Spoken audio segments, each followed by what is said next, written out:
ওয়ালাইকুম রহমতুল্লাহ। কী অবস্থা সবার, কেমন আছেন? সো আজকে আমার বাইরে নিয়ে আবার হাইলাম, ঘুরতে বের হলাম আর কি দুজনে। তো আজকে হচ্ছে আমাদের এখানে ইন্টারন্যাশনাল লেবার ডে। হ্যাঁ, সো ওই সুবাদে আমরা সবারই অফ ডে, যদিও উনি নতুন মানুষ, ওনার জব হয়েছে, তবে জয়েনিং একটু লেট আর কি। তো ওনার প্রতিদিনই অফ ডে, তা আমাদের আজকে অফ ডে ছিল বিশ্ব লেবার শ্রমিক দিবস হিসেবে। তো আমরা সবাই বের হইলাম আজকে। দেখেন আমরা এমন একটা জায়গায় আসছি যেমন মনে হচ্ছে যে আমরা বাংলাদেশের কোনো একটা পরিবেশে আছি, না ভাই? অনেক নেশা কীরকম লাগে? আপনি তো ভাই সৌদি আরব থেকে আসছে, উনি সৌদি আরব থেকে আসছে। আপনি সৌদি আরব আর এখানের মধ্যে কী তফাৎ দেখতে পান কোন তো? মানে কোনটা আরামদায়ক বা শান্তি কোন জিনিসটা লাগে? যদিও আমরা জানি যে সৌদি আরবের মতো ইনকাম ইউরোপে আসলে সম্ভব না। যে একটা ভাই আমার একটা কথা বলছিল যে ভাই, পিছনের গল্পগুলো বলেন না কেন, শুধু প্রাকৃতিক সৌন্দর্য দেখাইলে তো হবে না। আসলেই সৌদি আরবের মতো বা মিডল ইস্টের মতো ইনকাম কিন্তু বা ইউরোপে নাই। করা এতটা ইজি না। এখন আপনি আপনার ফিলিংসটা শেয়ার করেন আমাদের সাথে, আপনার কীরকম লাগতেছে, কী আসবে? ফিলিংস অফকোর্স অনেক পার্থক্য আছে। আপনি যদি সৌদি আর হয়েছে আপনার ইউরোপের মধ্যে আপনি যদি পার্থক্য খোঁজেন, আমি তো নতুন মানুষ, আর নতুন মানুষ হিসাবে এখনও আমার এখান আসার পর থেকে পর্যন্ত যতটুকু জানছি অনেক কিছুই জানার বাকি আছে। আপনারা আমাদের আগে আসছেন, আপনারা অনেক কিছুই জানেন, তবে এইটুকু সময়ের মধ্যে যেটা বুঝলাম, এখানে সিস্টেমগুলো অনেক হার্ড। মানুষ মনে করে ইউরোপে অনেক শান্তি আছে, সমস্যা নেই, সবাই আসুক, আমরা চাই সবাই সবার কেরিয়ার গড়ুক, সবাই আসতে চান।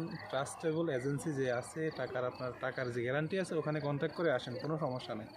যে ইউরোপের যে কোনো একটা দেশে আসেন, তারপরে আপনি যেখানে চান ইচ্ছা করলে আপনি মুভ করতে পারবেন, সেটা আপনার উপরে। আর সৌদি আরব আর ইউরোপের মধ্যে যদি আপনি পার্থক্য বোঝেন, তাহলে আপনি ইউরোপে যথেষ্ট শান্তি আছে, আপনার ওয়েদারের দিক থেকে যথেষ্ট শান্তি, বাট চলাফেরা তো তার চলাফেরা কত শৃঙ্খল চলাফেরা, দেখছেন? শৃঙ্খল, তারা মানে তাদেরকে আর আইন নিয়ে মানে ভাবতে হয় না, সবাই নিজের আইনটা নিজেই মাইনা চলে। একটা জিনিস ভাই, আমরা হয়তো বা সব সেক্টরে না, সৌদি আরবে মানে আমি তো ফ্রি বিষয় ছিলাম, আমি খুব ভালোভাবে এই জিনিসটা উপলব্ধি করছি যে সৌদি আরবে দেখেন, সৌদিরা যদিও তারা টাকা পয়সা আছে, অনেক কিছু আছে, তারা মুসলিম, এই সুবাদে কিন্তু তারা অ্যাজ এ হিউম্যান বিং হিসেবে আমাদেরকে যথেষ্ট রেসপেক্ট করে না। কিন্তু এখানে আপনি এখানে কি দেখতেছেন? ইকুয়াল, সবাই সমান। এখানে কিন্তু তারা ইউরোপিয়ান, যে তাদের মধ্যে ন্যূনতম কোনো হিংসা নাই। এই যে একটু আগে আমাদের সাথে অনেকেই সেলফি তুললো, আমরা ঘুরতে পারিয়েছি, আমাদের চলাফেরার দিকে তারা আমাদের সাথে মত বিনিময় করলো, সেলফি তুললো, জিজ্ঞেস করলো কেমন লাগতেছে, কী আসবে। এখানে কিন্তু মানুষগুলা খুবই ফ্রি এবং খুবই মনে করেন যে মিশুক ধরনের মানুষ তারা। আর সৌদি আরবে কিন্তু সবাই, সৌদিরা যারা আছে তারা একটা মুড নিয়ে চলাফেরা করে, আজনবীদের সাথে কথাই বলতে চায় না। তো যাই হোক, আমরা চাই যে আমাদের সবাই বাংলাদেশিরা যারা আসতে চাচ্ছেন এখানে সবাই আসেন, আমরাও চাই সবাই সবার কেরিয়ার গড়ুন। তবে যারা মিডল ইস্টে ভালো পজিশনে আছেন, আমার ভিডিও অনেকে দেখবেন, যেমনটা আমার ভাই ছিল, বাইরে মেনশন করুম, আজকে বাইরে একটা পেজ আছে ছোটোখাটো, বাইরে মেনশন করুম, সবাই বাইরে ফলো দিবেন ইনশাআল্লাহ। তো যারা মিডল ইস্টে ভালো আছেন, আমার অনেক বড় ভাই ভালো আছে, জিদ্দাতে যারা আছেন বা আমাদের রামগঞ্জে যারা আছেন, অনেকেই আমাকে চিনেন। তো যারা ভালো পজিশনে আছেন, আমি মনে করি যে আপনারা পজিশন সাইডা না আসাটাই বেটার। যখন আপনার কোনো অপশন থাকবে না, তখন আপনি আসেন, কোনো সমস্যা নেই। আমার কাছে যথেষ্ট অপশন থাকার পর আমি আসছি, জাস্ট একটা মাথার ভিতরে ঢুকছে যে ইউরোপটা কেমন একটু দেখার ইচ্ছা, সো চলে আসছি।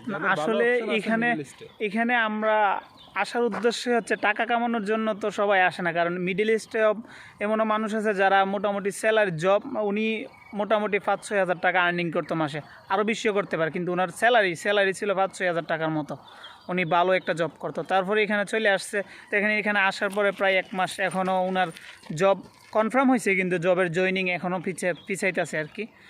তো সবাই যেই আসেন এখানে, প্রথম চিন্তাধারাটা রাখতে হবে যে আমি ইউরোপে যাইতেছি একটা সেটেলমেন্টের জন্য। এখানে টাকা পয়সার চিন্তাধারা করে আসলে এটা ভুল হবে না ভাই। আপনি আইসায় অনেক টাকা ইনকাম করবেন, এটা হইব আপনার ভুল ধারণা। আইসায় যে টাকা ইনকাম করবেন, এটা টোটালি ভুল ধারণা হইব। আপনাকে নিজের প্রস্তুতি নিয়ে আসতে হবে। এখানে প্রত্যেকটা মাস আপনার পার করতে হলে মিনিমাম বাংলার 50,000 টাকা আপনার মানে গুনতে হবে, এটা শিওর। মাস রুম রেন্ট, তারপর নিজের ট্যাক্স আছে, খরচা আছে, ফুড আছে, অ্যাড করি তাহলে আমার মনে হয় 90,000 টাকা আপনার গুনতে হবে, এরকম 1,90,000 টাকার মতো। সো যারাই আসেন প্রস্তুতি নিয়ে আসেন। বিভিন্ন কান্ট্রি বিভিন্ন সিস্টেম, আমরা এখানে আছি, এখানে সিস্টেম এরকম। অথবা অনেকে এখন রোমানিয়া, সার্বিয়া, অনেকে অনেক জায়গায় আসতেছেন, আসেন, সমস্যা নাই। যার যেখানে সুবিধা হয়, যেখানে ট্রাস্টেবল এজেন্সি পান, আসেন, সবাই সবার কেরিয়ার গড়ুন, ভালো কিছু করুন, এটা আমরাও চাই। তবে মিডল ইস্টে যারা ভালো পজিশনে আছেন তারা আমার মনে হয় না আসাটাই বেটার। আমিও সবাইকে এরকম কথাই বলি। তো যাই হোক, ভিডিওটা অনেক লং হয়ে যাচ্ছে, সবাই আমাদের জন্য দোয়া করবেন এবং যারা আসার উদ্দেশ্য থাকে তারা আসেন ইনশাল্লাহ। তবে একটা বিষয়ে ক্লিয়ার, আপনারা যে এজেন্সির মাধ্যমে জমা দেন টাকার বিষয়ে খুবই সতর্ক থাকবেন আর কি, কারণ সবাই তো ভালো মানুষ না। এজেন্সির মাধ্যমে যদি আমরা একটা কথা স্পষ্ট যে আমরা বাংলাদেশিরা বিশেষ করে এজেন্সি ছাড়া কিন্তু আসতে পারি না, আমাদের এজেন্সির দরকার লাগে, এজেন্সিরও লাগে। তো সব এজেন্সি কিন্তু খারাপ না, ভালো এজেন্সিও আছে। আপনারা ভালো এজেন্সির মাধ্যমে আসেন, আপনারা ইউরোপে এসে ইউরোপের ক্যারিয়ার ডেভেলপ করেন, আমরা এটাই কামনা করি। তো সবাই সুস্থ থাকবেন, ভালো থাকবেন, আমাদের জন্য দোয়া করবেন, আর অবশ্যই আমাদের ইউটিউব চ্যানেল এবং পেজটা ফলো দিবেন।